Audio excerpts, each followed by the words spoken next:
the first part of karma, is simply that things keep changing. And that how we respond to them creates our future. What's in our hearts that motivates us creates how the future will be.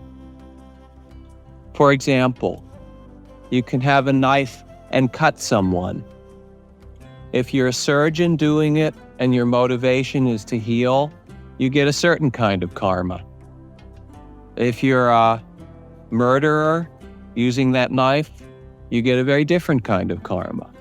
It's not the action which creates what our future will be, but it's the intention in the heart and the mind. It is how our action is connected with us and where it comes from.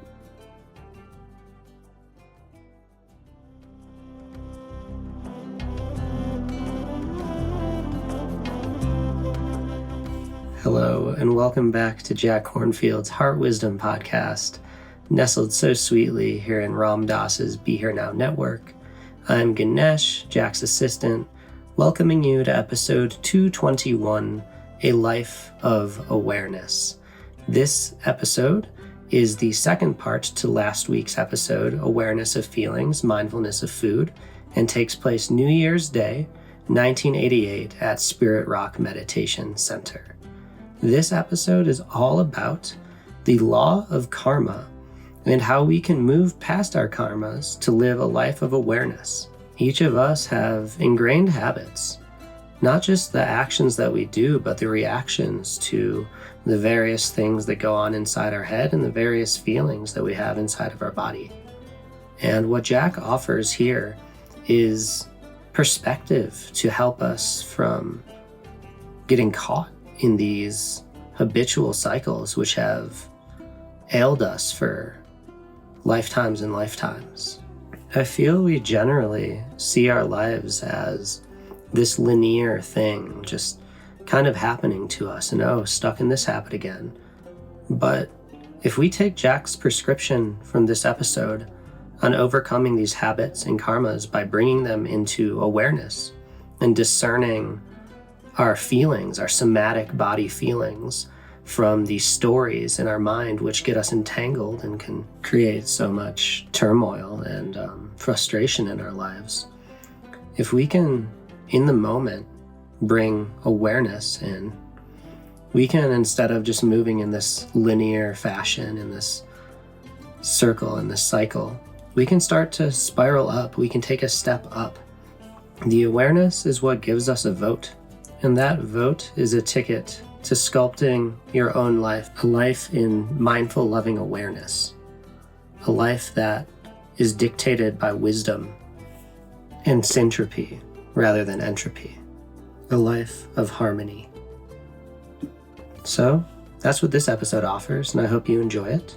But before we dive in, I would like to invite you to Jack's Monday Night Dharma Talk, February 19th. That will be the next one.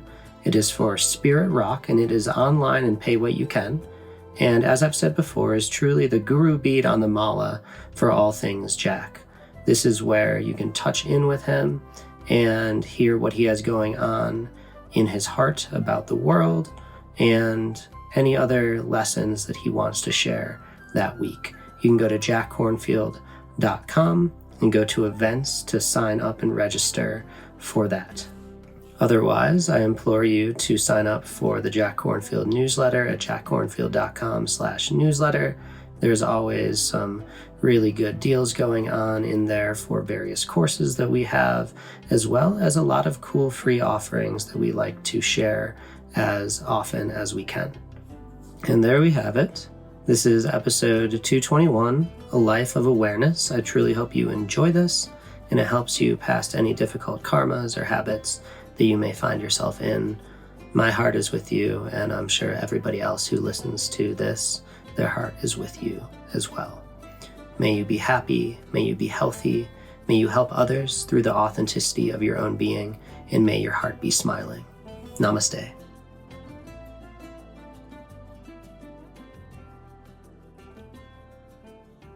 To live a life of awareness asks a lot of us. And it asks that we know ourselves and know our feelings and know our hearts. When I work with people and couples come in for couples therapy, a lot of their struggle is that they don't know themselves what they're feeling.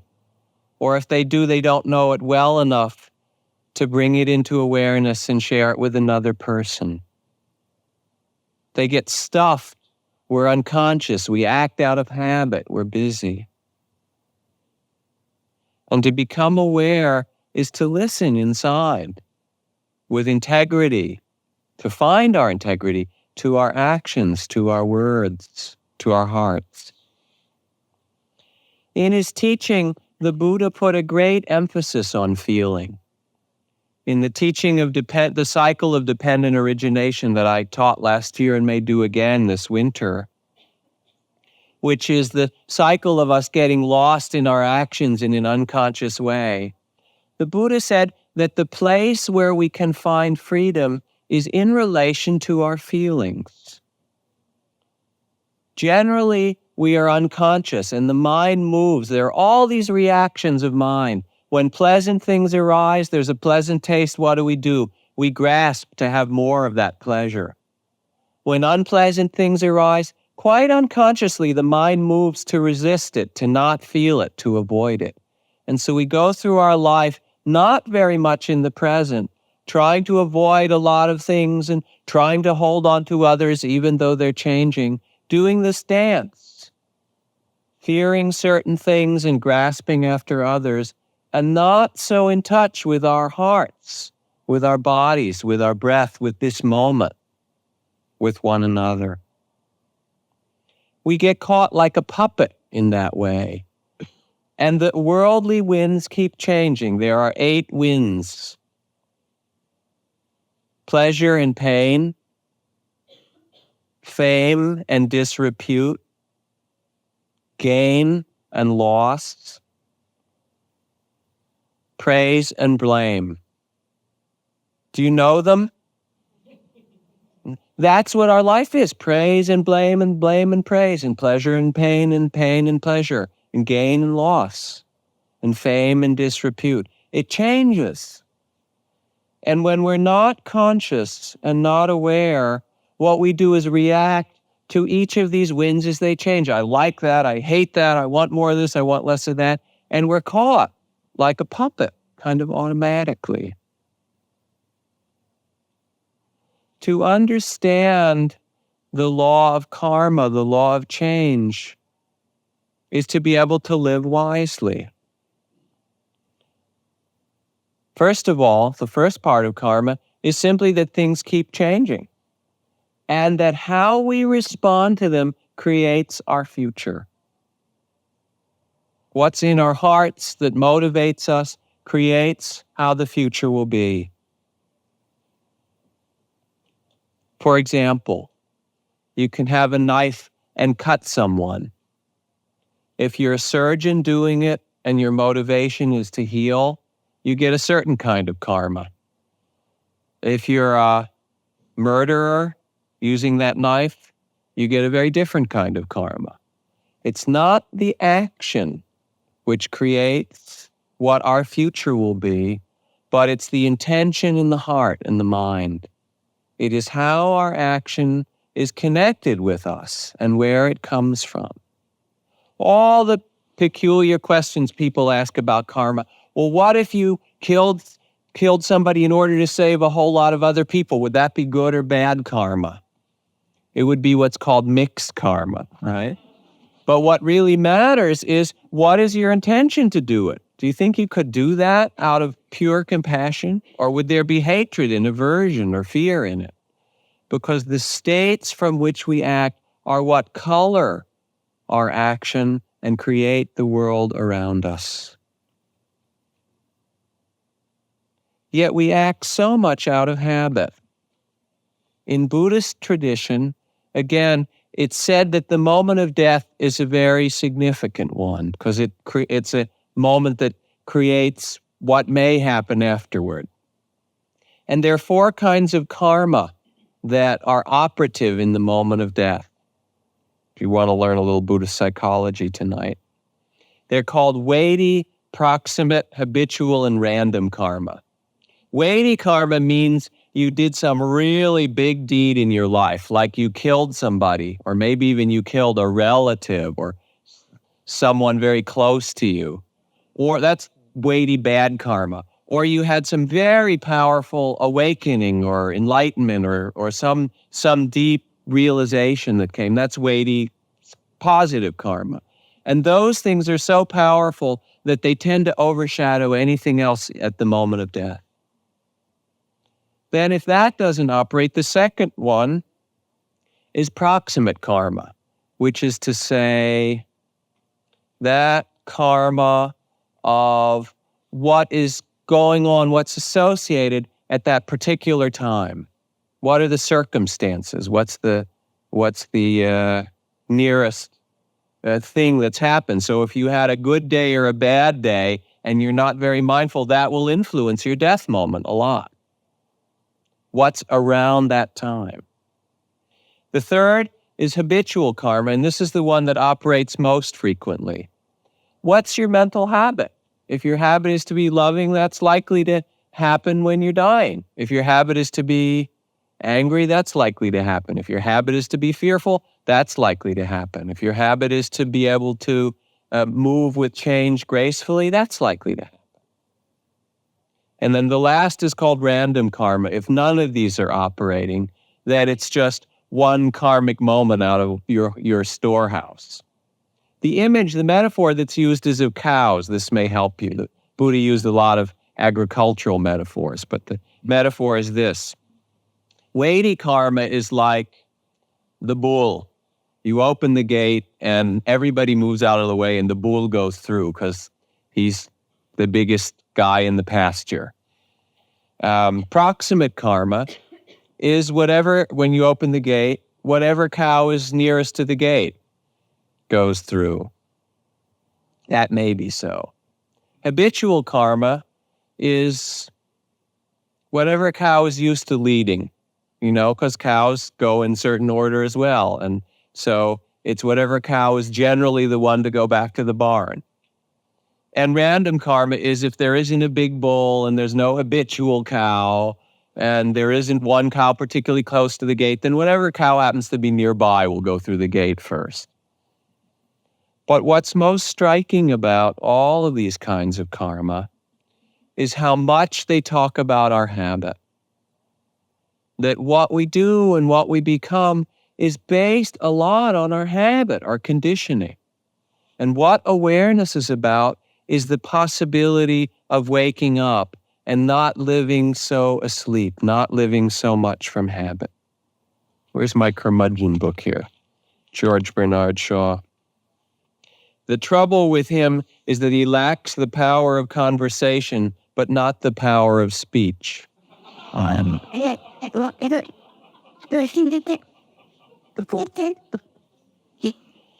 George Bernard Shaw had many other things to say about such things.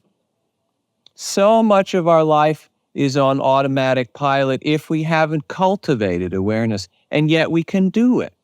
We can really do it. It's not that complicated to listen to our body and its needs, or the food, or the climate, or our hearts, or the people around us. But it takes some practice. There's an art to it, and that really is the art of awakening, the art of meditation. And so you sit. It's called practice because it's a place to practice being aware so that then you can live it more fully in your life. And you sit and you watch your reactions. You watch the movements of mind. You feel the feelings. And you sit and something pleasant arises and there's, oh boy, I want more of that. Something unpleasant. I hope I can get rid of that. The knee's hurting. Let me move a little. Maybe I can get that to go away. Stretch a little, get my body to feel more comfortable. And all of a sudden you find that your sitting is turned into kind of a therapeutic massage. And you're trying to get rid of all this stuff instead of just being aware. You watch the mind move. And in doing so, you learn this art of seeing what's here and feeling it without getting quite so caught in the habit of it. I remember doing a retreat where I was very, very still, and I was paying attention to the moment of intention, the moment of wanting that would arise. And I was sitting there, I'd been sitting for a couple of hours, quite peaceful, and then I had to go to the bathroom, I had to go pee. So I was sitting in the impulse rose, I have to get up and go to the bathroom. And I noticed it, I just noted wanting to pee or whatever, just labeled it. And I watched it, and because I was very still, it came, it was there for a little bit, and then it disappeared. And so I continued to sit, and sat for another half hour. So then it came again. Noted it again, watched it for a while, and then because I was so still inside, it came and it went. There wasn't anything to do. I just watched it, and it came and went. Then it came 15 minutes later. Then it came 10 minutes later. After it came a few more times, it was really clear it was time, and I got up. And it wasn't that I shouldn't have gotten up the first time at all, but simply I'm using this to illustrate that you can sit and begin to learn to actually feel a whole range of feelings: hunger and love and desire and sorrow and loss and grief and the beautiful things, and really come in touch with them and know your heart and your feelings. And out of that awareness, there comes the possibility of some wisdom. Ajahn Chah, my teacher, said usually it's like the kid in the candy store, our mind. It's not very awake. It's pretty unconscious. But when you've trained it, it's more like sitting at the bottom of a mango tree and the wind comes along and the mangoes drop down. And you're wise enough to know this is a good mango and that's a rotten one and that one has a worm in it and that's a really ripe, delicious one. Because you take the time to listen, you can begin to tell that which is skillful or that which is nourishing or that which is alive for you. It actually brings in aliveness.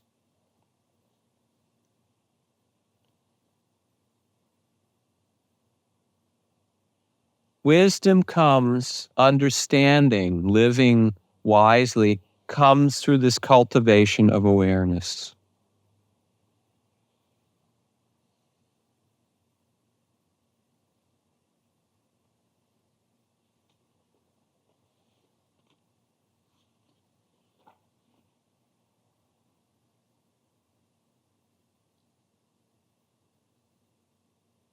It's really pretty simple.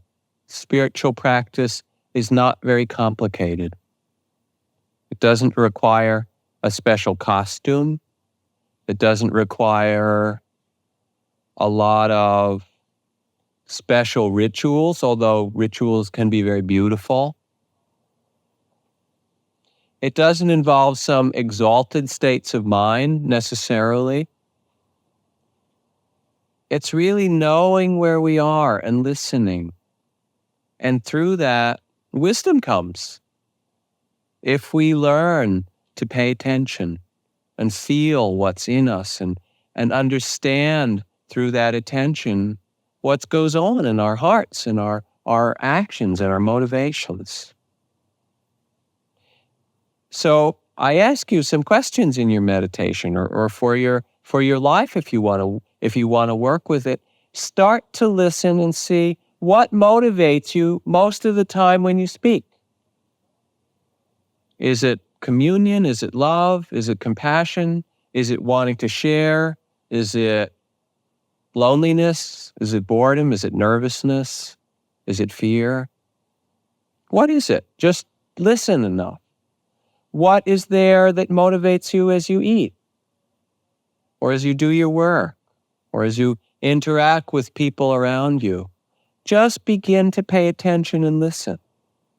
And listen as well, pay attention to the 8 worldly winds and see during this week or month or year, but take this week if you like.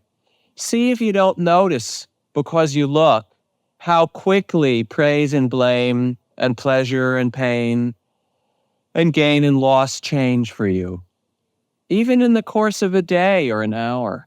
And then see how much it moves the mind around, or whether you can also find a place that feels all those things, but instead of reacting to them, can be a bit more centered and respond from the heart rather than being caught up in reaction. To do that is to learn to let things go a bit. to not follow every habit, but to become a little stiller and a little more awake and a little more centered in your heart and in your being. And you'll find if you do it, it makes for greater happiness in your own life. The people around you will appreciate it quite a bit, no doubt. And it might even have a salutary effect on the world beyond your smaller community. In the gospel story where the apostles get trapped in that sudden and wild storm on the Sea of Galilee, there's a lesson for those who wish to find peace for the world today. When the waves first rose and the boat began to rock, the apostles worked hard and with hope in order to survive the storm raging around them. But then they lost heart and allowed the storm outside to come inside. It's easy to imagine the apostles as frantic, disconnected, out of control. In their desperation, they waken a peaceful Jesus who questions their faith and calms the storm by projecting his inner stillness, his inner harmony, and his inner peace. Sometimes even we peacemakers are more like the apostles and have allowed the destruction and terror of the world around us to become a part of us. Too often, we worsen the situation by projecting our own fear or guilt or despair. What we might do instead is become like Jesus, to have that still center that nothing can disturb. In that way, we become true peacemakers, persons who project peace wherever we go.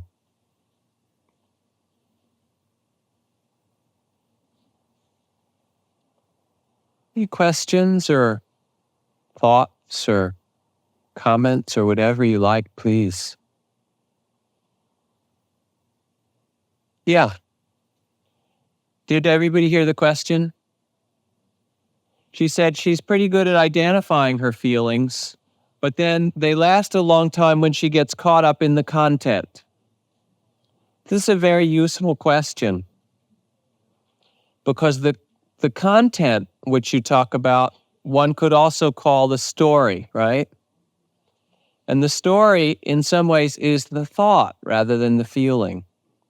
When I said feelings don't last very long, I meant the emotion, the mood, and this physical sensation that come with it.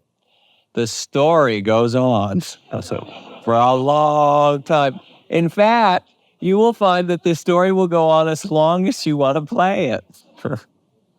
What's useful then, and you probably know this to some extent having practiced with it, so I'm not going to tell you anything new, is to begin to make a difference or to distinguish in your attention between the story and the feelings as they're felt as an emotion and as a sensation in the body. What's a common feeling for you? Sadness. And then a story comes with it. Actually, that's me. Like, sadness isn't. Sadness, I don't get stuck. What's a hard one then? Where do you get stuck in anger? Yeah. Liking to be right, for one thing, helps with that. At least I do. I don't know about you all, but and it's so. So there's he did and she did and so forth, and there's the anger. If you can begin to pay attention to the feeling of the anger itself, what does it feel like in the body? What is it hot? Is there contraction? What does it do to the breath? If you can feel its quality in the mind, it's like a certain color dye in the water. It flavors it, and maybe it's fiery, or it makes the mind jumpy or restless, or just see what it does. If you can pay attention to that, you'll notice a lot of things, you'll learn. One thing that would be helpful maybe would be to give it its name, angry or anger, and just label it as long as it's there. If you get into the story of it, the story will go on for a long time. And when you notice in that moment, you realize, boy, I've been in the story. At that moment, say, okay, enough of the story for the moment. Let me feel it in the body and let me feel its quality. And when you do, one of the interesting things that happen with anger is you feel how unpleasant it is. This story is a little bit pleasant, actually, or it can be, especially if you're right and they're wrong, which is almost always the case, right? There's some pleasure in that, some righteousness in it. But the actual experience of the anger is rarely pleasant. I'm not saying it's bad or you should even get rid of it, but what you find is that it's not so pleasant. And there comes in the attention to it an understanding of its pain. And sometimes through that, there's just a really natural letting go of it. I am seeing for a son make it a little more distinct. I want, where more. Other than your body, beside feeling the sensations in your body, have you ever experienced a feeling that's not just the physical component of it? There's a kind of emotion that you can feel in the mind or the heart. Okay, then feel it there as well, not just physically. You might be sad. There's, your face and eyes will feel the sadness, or your heart might feel heavy, but also there's a whole flavor or quality to sadness itself. See if you can feel not just the physical sensations, but the color or the flavor of it in some way. It's useful in practice to do a little bit of reflecting of what of the different mind movements, of what are the different changing conditions are the ones that most catch you up. Where are the places you most get lost? For you, perhaps it's anger. For someone else, it might be a different state. It might be fear, or it might be sadness, or it might be hunger, or whatever. And that becomes a very interesting place to work in your practice. It's a place that a great deal of freedom can be found, but it's hard. It means you really have to look. And what is it like in the body? What is the quality like? And working with labels or naming it can be very helpful in that process. Please. Speaking of the 4 kinds that you did, Yeah. please address a little bit on how that relates to very sudden get either that accident or some type of fire attack that takes one totally unawares. Well, all I can say, I don't really know, but I can refer just to the moments of experience I've had where I thought I might die, like when the car was going off the road and I thought, whoops, this is it, And most people have had certain moments like that. Having had those moments arise since being a monk and doing a lot of years of meditation practice, I've noticed that they are quite different than the moments before that practice. And now when that starts to happen, there's a quality that comes more often of, wow, here we go. It's time to let go, time to really just be open. And that wasn't my reaction before. It used to be much more of fear or panic or regret and so forth. So that I'm not sure that the question of sudden or long, drawn-out death is so critical. I think what's more useful is how we have learned to be aware. It's commonly Of that sudden death. I don't think it happens that quickly. Doesn't appear to. No. I mean, for one thing, even if you have a heart attack, you're still alive physically even for some minutes. It's not instantaneous. But even if it's an accident and it's instantaneous, I don't know. I just have such a sense of process. Truthfully, I can't answer you. I can just speak from my experience. But what's important to know when we talk about questions of death is that, in truth, we're dying all the time. You go to sleep and you die, and you wake up and it's a new day. You have a new relationship and it's born, and it ends and it dies. And when you sit and pay attention, each breath, each moment, each feeling is born and it dies. You're constantly changing. And the question is, how aware can we be or mindful of this process of birth and death and all the changes that come with it, the pleasant and the painful and the gain and the loss? Are we constantly reacting, or is there a place of freedom, a place of compassion, a place of openness that we've begun to nourish in ourselves. And that's what meditation practice can do. Anyone else, please? I said they pass, I didn't say they won't come back.